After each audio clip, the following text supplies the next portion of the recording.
Welcome to the Watchmen Light, I should say, because here's Bruno and I doing a quick review of Dune Part 2. I, of course, am Deepak. I'm the lead movie critic here at Nerd It Here First. And Bruno and I got to see a special early IMAX screening of the second Dune movie. Overall impressions in this non-spoiler version of it. So for people who have not read the book and don't know anything about the story, we're not going to get into anything that's really spoilery. We'll do that later. But first impressions overall, it's really good. It's a lot better, I thought, than the first one, which I thought was fine, good. It's a solid start. This one really ups the ante in terms of action, in terms of spectacle, just the kind of aggressiveness of storytelling on display here. The scope is way bigger. There's more characters. The returning characters, I think, are a lot stronger than they were last time, of course, because we know them a little bit more now. And seeing it in IMAX was, of course, really cool. I don't think it's a perfect movie, but it's really, I was surprised by how much I liked it. Bruno, what did you think? I mean, just a lot of what you have already said. Like, I do think this was a lot better than its predecessor, and just a lot more well put together. The one thing that definitely caught me off guard was just like how it was pacing throughout. That I'm sure we'll get into when we're like talking about the technical and stuff like that. But yeah, I just thought overall it was just an amazing experience. And then just seeing it in IMAX, I was all the way in the back row, but even then, it was just like a perfect view. Um,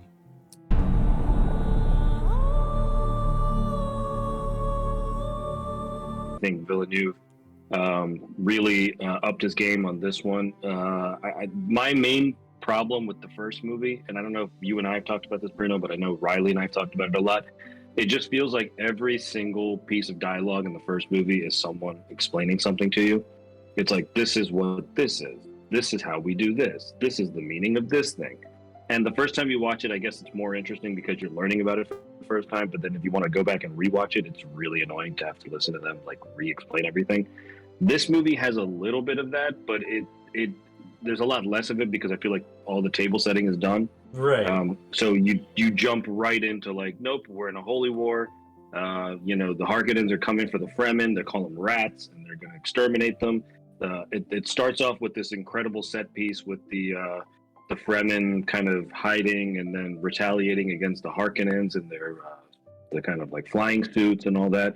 And then, of course, it all culminates with this kind of Battle of Helm's Deep, where with the riding the sandworms in, and there's a whole thing. I don't want to spoil too much, but it's there's a lot going on. And what you said about pacing is interesting because I think the first hour of the movie is all on Arrakis, and we don't move to any of the other parts of the galaxy except for like the opening moment of the movie. Very briefly, we meet two new characters on a different planet. And then we go back to Arrakis, where we see Paul kind of start to integrate himself with the Fremen and the Paul Chani romance and all that.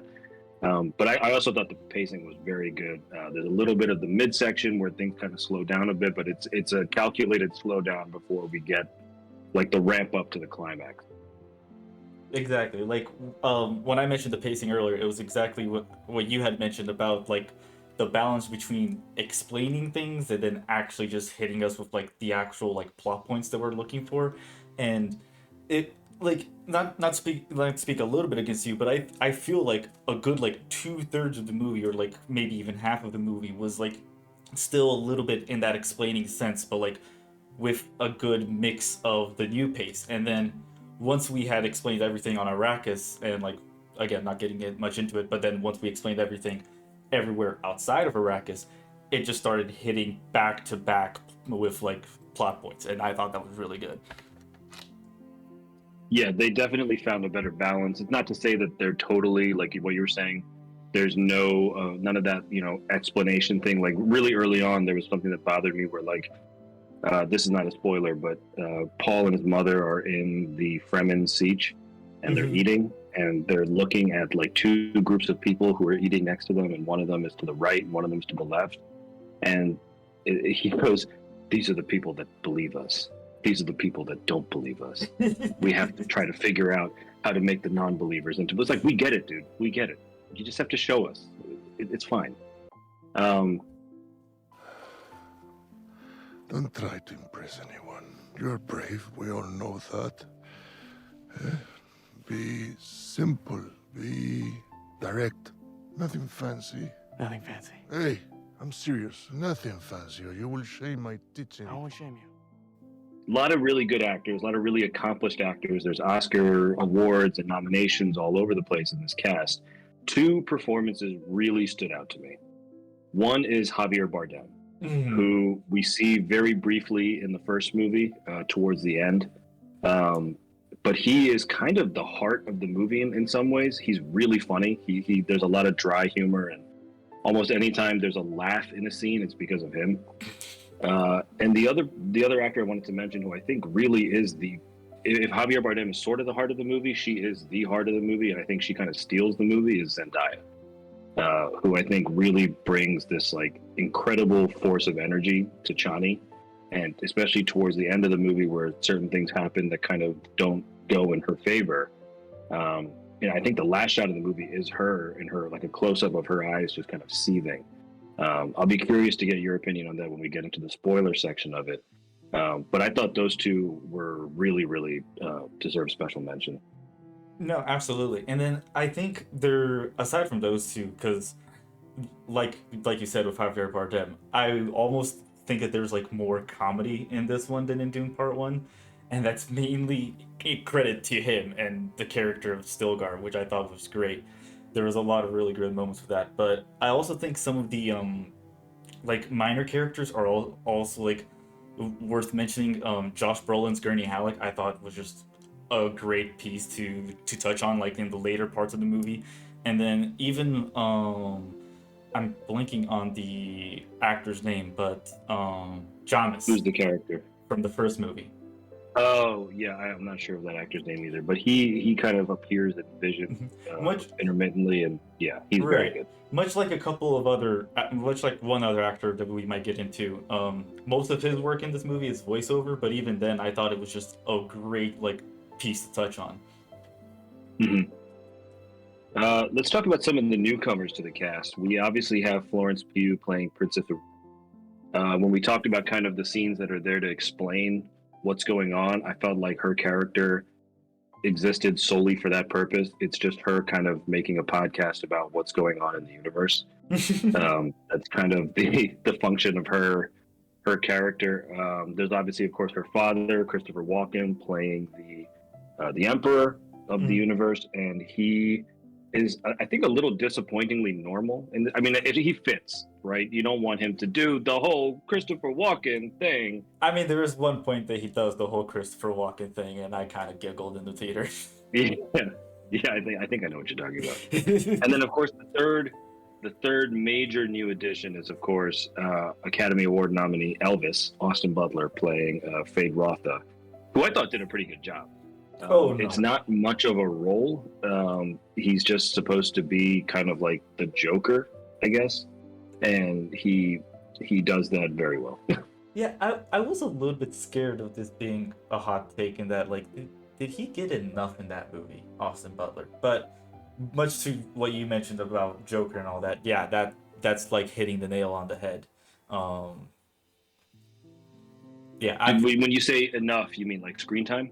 Yeah, I mean, like, screen time, dialogue. I think that, I guess, like, coming from someone who's like read the books, he does have a lot more exposure in there, and we do get a lot more. We're not going to touch on writing right now, but there's like one other character that he gets involved with at one point that just doesn't happen in this movie.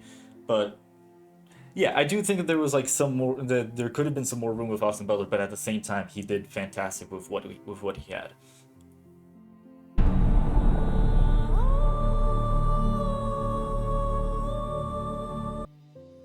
Because you mentioned writing, let's get into it. And I think our biggest thing with the writing is what we've already talked about, which is that there's still a little bit too much of the expository dialogue kind of issue here. But again, far less than there was in the first one. There's much more of a balance. I think, again, with the writing, as far as the adaptation of the novel, I think they've made, and again, I have not read the novel. I'm just very familiar with the novel, if that makes sense. Mm-hmm. And I think what they have done to kind of make the necessary additions and subtractions make sense when you're making not just a movie, but like a $200 million movie that's supposed to appeal to a very wide audience. I'm curious to get your opinion on how it ends, not in the particulars because I don't want to spoil anything, but it does feel very much like, you remember when the movie first came out in 2021, the first one, there was word that they were going to adapt Dune into 2 movies, which made sense. Right. And then somewhere along the line, they kind of hobbited it to becoming, oh, they're going to do 2 movies for Dune plus a 3rd movie, which is going to be all of Dune Messiah. But they're going to maybe end the 2nd one in such a way that you don't need Messiah if, maybe the finances don't work out. To me, when I saw the end of this movie, it very much requires a 3rd movie. What did you think? Yes, I think. Well, God. Because again, like we're not in the spoiler section of the talk yet, but I do agree with you in that, like, just the way that the writing was set up, the way that the writing was done, they definitely set it up to have a 3rd installment. I don't know if Dennis did that specifically for him to follow it up, but we will see. But yeah, no, there's definitely like it established everything from the first Dune book that we were looking to establish, except like maybe 1 or 2 things that I'll get into later. But at the same time, it did sort of leave like some questions unanswered, like specifically to like pull people in for a 3rd movie. Yeah, I don't know if I would say it's some things unanswered. I feel like I don't know that the story has been completely told. I think part of the journey is over, maybe the most significant part of the journey, but there is still too much that's left dangling at the end of it, and especially the last shot. Like I mentioned, it's just sort of exactly Chani and her angry eyes. Like, that there's something coming there, and that's what I mean with like what I meant with unanswered. It was like specifically Chani, and I didn't want to like give away like the last shot, but like it does leave like her whole story is like nowhere near done. She's only been like a little set piece in Paul's story, which we'll get into later, like almost a literal set piece at one point. But yeah, I do think there's still a lot more specifically with her, and like Dennis wrote it specifically in that way with that ending.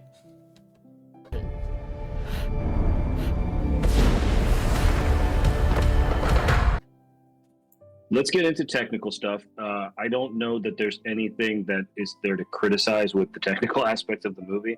I think everything is at least as good as it was in the first one, if not better. The first movie has that one shot, if you remember, there's like a vision of Paul fighting in a war. And it's like this one shot where you see like a masked soldier mowing his way through a bunch of soldiers in a big battle scene. And then he turns towards the camera and the mask comes off and you see that it's Paul. And that's maybe the one shot in that first movie that doesn't look amazing. Every other shot looks amazing. They do a version of that shot in this movie, but it's with Chani this time.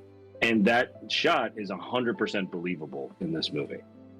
So I'm just going to, if it all comes down to like that much of a razor's edge between the visual effects in Dune Part 1 versus Dune Part 2, then from that alone, Part 2, I think gets the edge. But on top of that, the sound design is incredible. We talked about editing. The cinematography I thought was even better this time. Seeing it in IMAX, did you see it at an AMC IMAX? I saw it at a Regal IMAX. Regal IMAX. So for me, it was expanded the whole way. It was 1.9 to 1 the whole time. There was never any black bars at any point on the screen. I don't know. I believe I've read that there are certain sequences that expand even farther to 1:4:3, which is the more square IMAX aspect ratio that we're used to from like the Nolan movies. But of course, I didn't get that experience because my screen was only 1.9. But even at that aspect ratio opened up, it was quite an experience. Sound design, like I said, was great. Costume design, production design, makeup, everything was fantastic. I don't know that this one wins all the same Oscars that the first one did, just because of, that one came out kind of on the heels of COVID, so there was a lesser field, not to diminish the accomplishment. But then on top of that, this is more of a March release, so it's earlier in the year. Who knows if it'll have the momentum to carry through the award season, although I think visual effects is a lock, sound is probably a lock. We'll get to music in a bit, but what did you think as far as the technical aspects? I think the cinematography was amazing. Like definitely a step up from the first one. And I think yeah, mine was 1.1, 1.9 all the way through as well. I did not have like any disappointment whatsoever. I had like there was some troubles that I had in the first movie, and I actually rewatched the first movie like on Saturday, and I remember having a couple of issues like sometimes making out like the grand scheme of things when it came to like the Worm or when it came to like all of Arrakis, and I think Doom Part Two established that a lot better. And then going to the sound, I think they did an amazing job with sound mixing and also like the lack thereof when it came to specifically the scenes that were silent all the way through, except minus like the dialogue and like the actual like practical effects. Um, yeah, touching on like the vision that you that you mentioned, I didn't really think about it until you brought it up about like the vision of the battle showing the shot um with Paul, and then like the parallel with the shot with Chani, and how in the first movie it looked fake. I completely agree with you there, but now I'm starting to think if Dennis did that like almost intentionally. Yeah, it felt intentional because as that shot kept going and then she turns to face the camera and it's her, and I'm like, oh, they're redoing that. It's not exactly the same because the one with Paul in the first movie is more of like a side scroller, kind of like the old boy scene. This one is more you're Right. like on the ground with her. Hmm. It felt like a kind of a response to that. Like, okay, we didn't get it right that time, but here's the better version of it. It's like, oh, okay, cool, good point.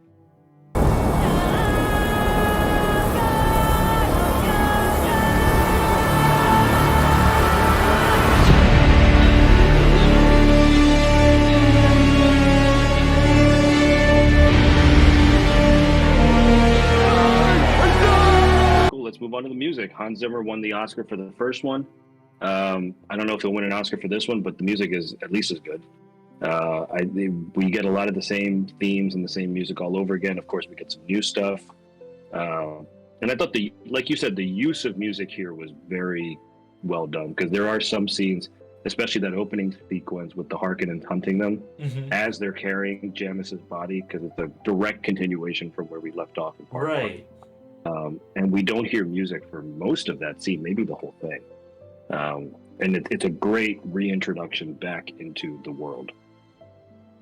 No, I completely agree. And then, like, whenever there was music, it was always with like very strategically placed and engineered to like pull you back in. There were times that would be like ramping up so much that I would like look to my left, like, is the movie about to end? Like, what's going on? Yeah, it was really good. There's also, this is not music, but I liked how they redid the thing where there's the Sardaukar dialogue at the very beginning against a black screen before even the Warner Brothers logo comes on. Right. So Yeah. in the first movie, it's fear is the mind killer. This one, I already forgot what it is. It's something about the power of spice. Well, no, the first one is dreams are messages from the deep. And Dreams are that's and then this one it was power over spice is power over all or something like that. correct. Yeah. Yeah, I think you nailed it. Yep. And I think that's just like supposed to be, I guess, like the movie in a nutshell, right? Is what basically Dennis is putting Oh, there. I think it's the whole book and the whole franchise in a nutshell. But I'm glad that they maintained that sort of continuity of style between the two movies. So Hmm. it's funny how like Lord of the Rings was made all at once, aside from like the reshoots and stuff that they did. But they filmed it all in one big like year and a half, 2 year long block, and that's why those could come out like year after year the way they did. Right. These, even though they're taking like 2-3 years in between, they're still maintaining that creative continuity between. So they feel seamless. It doesn't feel like we left for 3 years and people are noticeably older or anything like that. Yeah. So I was going to ask this wasn't filmed back to back, was it? No, it was not, Wow.